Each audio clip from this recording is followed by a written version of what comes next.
As a director at NIBM Pune, I'm very sure a lot of students will be applying to NIBM Pune. What you look in a candidate when you select them?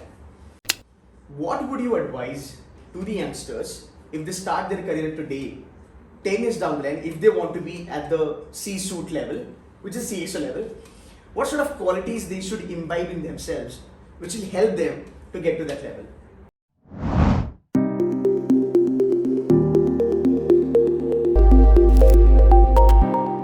Hi guys, welcome to this podcast. I am honored today to be with Sir. Let me introduce Sir. I'm at NIBM and Sir is the director of NIBM, Mr. Parthare. Sir has been associated with RBI in the domain of economic policy and advising, and Sir has also worked with IMF in the capacity of advisory director, if I'm not wrong. So it's a great thing, Sir, to sit beside you and interview you.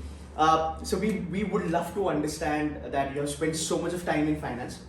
We'd love to understand that the scope of MBA finance, because there are a lot of students out there, they want to do MBA finance. NIBM Pune is known for MBA finance, right? So we'd love to know what are the scopes. Like today we have technology, traditional finance is also there. So if you can give us an idea of that, what's the scope of MBA finance? Thank you for coming here and welcome to NIBM. Thank you, sir. In some sense, if you think, the MBA finance is reflection of the Indian economy. Very true. In Indian economy, the way Indian GDP grows these days, a large chunk comes from finance and insurance sector. True. In that sense, if you see as a percentage of GDP, India's contribution of finance and insurance as a percentage of GDP is not too lower than the similar percentage of US economy. Oh. That's the importance of finance. So therefore, in some sense, we are reflection there. What do we do here?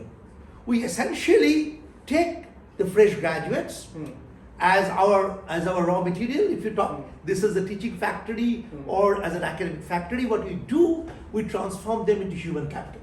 Okay. The way we transform them into human capital is we expose them to various aspects of finance, from credit to risk management to fintech, almost everything under the sun, and even international banking. And then as a result of which, after 2 years, they become a full-fledged, finished human capital who can go to the real world to face the challenges posed by the financial sector. That's why essentially we try to do. In terms of specifics, we can talk later. Sure. So let's say now the graduates are, there are so many areas of finance, right? And now graduates are actually looking at, okay, which are the high paying, kind of profiles in finance. So if you can kind of, bring in a little bit light towards the technology and finance, or probably sort of a profile which you would think that can probably, take somebody at a later stage of life on a very high designation. Predominantly people are more keen on investment banking. But I'm very sure you must be knowing there are so many profiles which are as good as investment banking.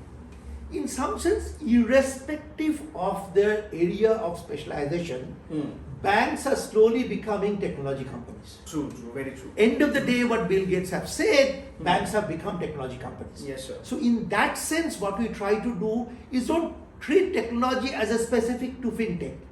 When people teach their, our colleagues, for example, Dean Bandyopadhyay teaches on risk management, they essentially bring the technology aspects to that as well. Or when, say for example, somebody gets exposed to credit, somebody gets exposed to investment, everywhere the concept of technology comes in.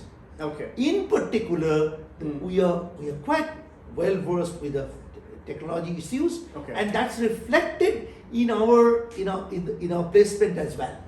Okay. You want to make a little mention about the placement? Yes, I'll tell you very interestingly. Outsiders who do not know think NIBM as a public sector organization catering to the public sector banks only.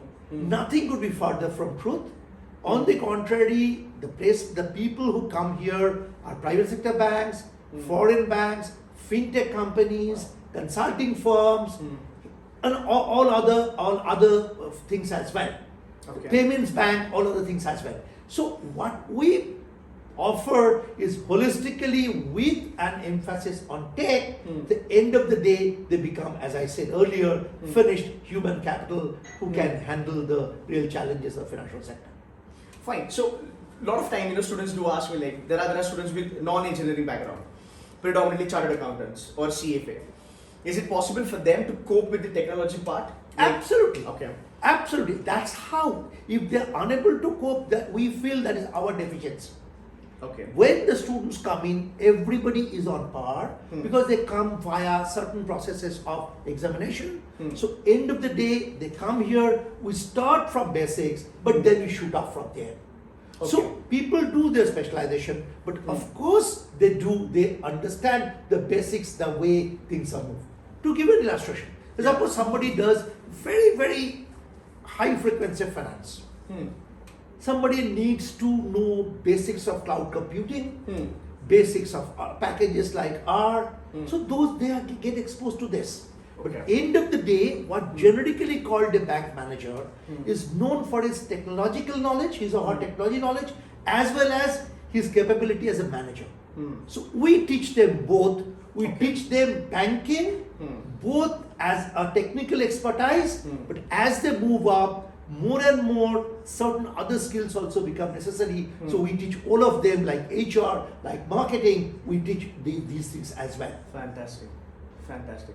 Sir, I have last two questions for you. Please. As a graduate, students start when they are 24, 25 and they want to reach the ladder of CFO or Vice President or India head. We have spent so much of time in finance. You have worked with the big organizations and you've got loads of experience, sir. What would you advise to the youngsters if they start their career today, 10 years down the line, if they want to be at the C-suite level, which is CSO level, what sort of qualities they should imbibe in themselves, which will help them to get to that level? Two things I will say. One, keep up your reading habits. And Nice. by which I mean knowledge exists beyond typing a keyword in Google. Right. That's what you realize, the difference between information and knowledge. Exactly, sir. What has happened in this world, information has become very easy, knowledge has become very difficult. So you need to have that, one. Second, build teams, build bridges, build friends. It is your network, you are as good as your network. And remember, your network is as good as the weakest link that you have. Right. You cannot work alone in life. Your individual excellence is very important, but the collective excellence is much more important. So just these two things, keep up your knowledge base, and second, build bridges, bring your network around you. Fantastic. Last question for the day, sir. As a director at NIBM Pune, I'm very sure a lot of students will be applying to NIBM Pune. What you look in a candidate when you select them? In one word, if we say, is a potential to learn. Potential to learn. That's very important. It's very important, is potential to learn. So that we don't check their information base. We know, end of the day. I mean, my colleagues, the dean and others, they all know that by typing something in your smartphone, you will give me the information in no time. And if ChatGPT comes in, ChatGPT might apply for the exam, for the admission test. So Right. we look at beyond them, how wholesome is their personality, how truthful they are, and how serious they are in terms of pursuing this knowledge. We don't check the informational basis. We know we will make them out of them. In other words, what we look for good clay from which we can make the image. Wow. Nice. And so one question on a personal note. So again, it's an honor to sit with you and talk to you. You're full of energy, sir, even at this level, and you have done so much thing, right? What has kept you ongoing for so many years, working with RBI and IMF? What's your mantra to succeed in life? At a personal note, I want to ask you. Sure. I mean, it's like what I said, those things I have advised to the students, I followed them. Oh. I kept myself aware of them, and I kept my friends. By friends, I mean, and there's a third thing in my case. Since we are in midst of younger people, we keep high energy. If I'm only surrounded by people of my age group, I will discuss only of ailments, of what do you do with your life insurance money. Since I'm surrounded with people who have a wide horizon, who can dream, I become part of their dream as well. Wow. It's that keeps me going. Nice. Sir, you're an amazing person. I mean, like, this is one of the few interviews, wherein I have met the director and who's so energetic and so much, inclined towards the young generation. Pleasure to meet you, sir. Thank you so so very much. sir. Thank you so Thanks a lot. much. Thanks.